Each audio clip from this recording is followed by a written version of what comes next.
إذن السلام عليكم. اليوم من مدينة تازا بتاريخ 27 شهر 11 2016 يوم الأحد. كاين واحد التساقطات مطرية في مدينة تازا شهدتها اليوم، اللي هي تساقطات مطرية بسيطة عادية. بغينا نرصدوا من خلال هذا الموقع هذا اللي موجود في حي الكوشة واحد الإشكال اللي كاين دائما كيكون عندنا في هذه المرحله نتاع التساقطات المطريه الشتويه. هنا كما كتشوفوا هنايا قدام الطوموبيل اللي داز الماء اللي هاود من هنا، يعني ما جايش من قواد اللي هاودين من السوارج الفوق، ما جايش من قواد نتاع راس الماء ولا هذا الماء، يعني خارج غير من هنايا من هاد البليصه هنايا. التساقطات بسيطه نازله من هنا تبوشه القادوس اللي دايرين كيهود الماء. علاش؟ لان ما كاينش التنظيف، ما دايرين له الشبكه. القادوس هنا يعني ما دايرين له لا شبكه لا هادي لا هاديك، ما كاينش تنظيف مستمر. هذا اشكال اللي كيخلي دابا هنا حي الكوشة كيغرق في المياه نتاع الامطار. كما كنشوفوا هنا كذلك كاين واحد القادوس هنا، يعني ما تمش التنظيف ديالو، تبلع نهائيا، ما بقاش كيبان.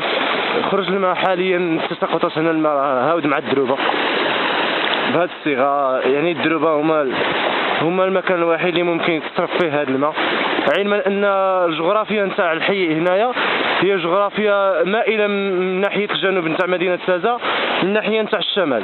يعني هذا الماء لو انه كانت الارضيه هنايا منبسطه وما كما كانش يعني واحد لابونت اللي كيخلي هذا الماء يهود لتازا السفلى ويخلي هذا الماء يتصرف، راه غرق حتمي نتاع هذا الحي.